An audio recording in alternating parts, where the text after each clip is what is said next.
First, let me give a slight correction. I'm the Vice President for Student Affairs, but I thank you for that promotion. Next time, send the salary with it.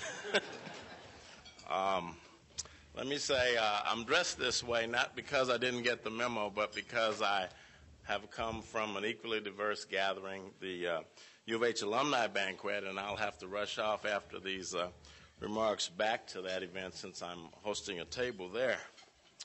I've been at this event once before, and if my recollection serves me well, most of the speakers were religious leaders from various faiths. And so it's a little bit unusual for someone like myself who's been trained in law and who's been a teacher of law to feel inadequate and a little nervous, but these are my feelings here tonight. So I thought I'd do like Joel Osteen. You know, he always starts off with a little joke. By the way, this is not a speech, this is remarks. Don't be afraid. A little girl was talking to her teacher about whales. The teacher said it was physically impossible for a whale to swallow a human because even though they were very large mammals, their throats were much too small. The little girl stated that Jonah in the Bible was swallowed by a whale. Teacher reiterated that the whale could not swallow a human. It was simply impossible. The little girl said, "When I get to heaven, I will ask Jonah." The teacher asked, "What if Jonah went to hell?" The little girl replied, "Then you can ask him." Anyway, to further reduce my nervousness somewhat, I did take the liberty of reviewing some information about the sacred observance of Ramadan.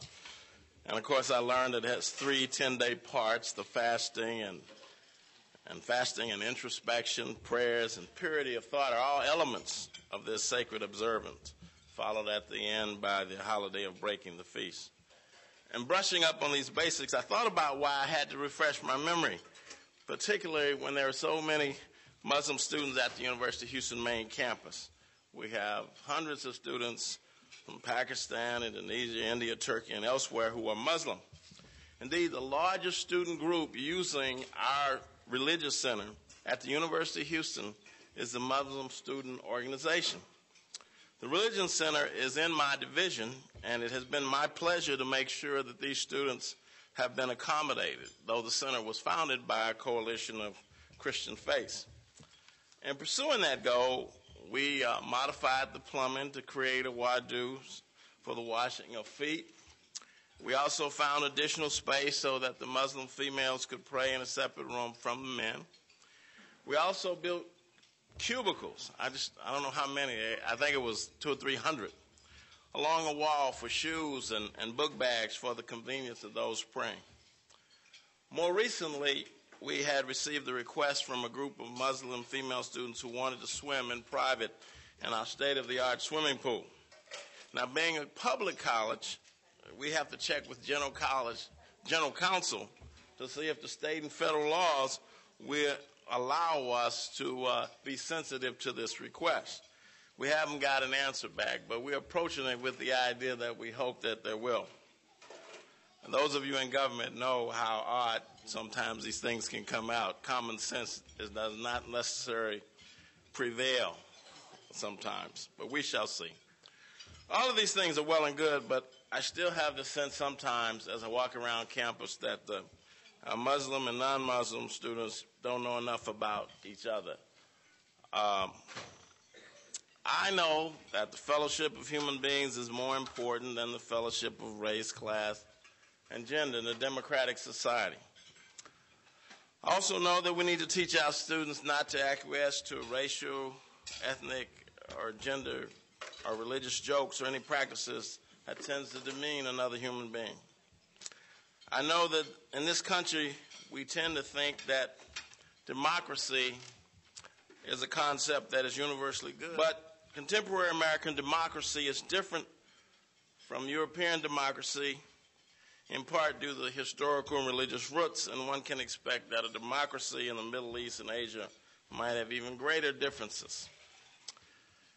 Here, in those countries, a third party political party is considered strange, whereas in Europe, And in the rest of the world, dozens of political parties may vie for power.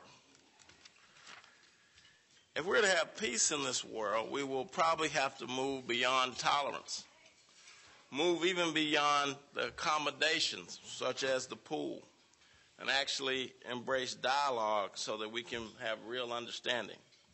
We have to do more at the University of Houston than just walk by one another without fighting, although in parts of the world that would be a major accomplishment. For this reason, I am happy to have played a small part in finding space at the university for the Institute of Interfaith Dialog for World Peace.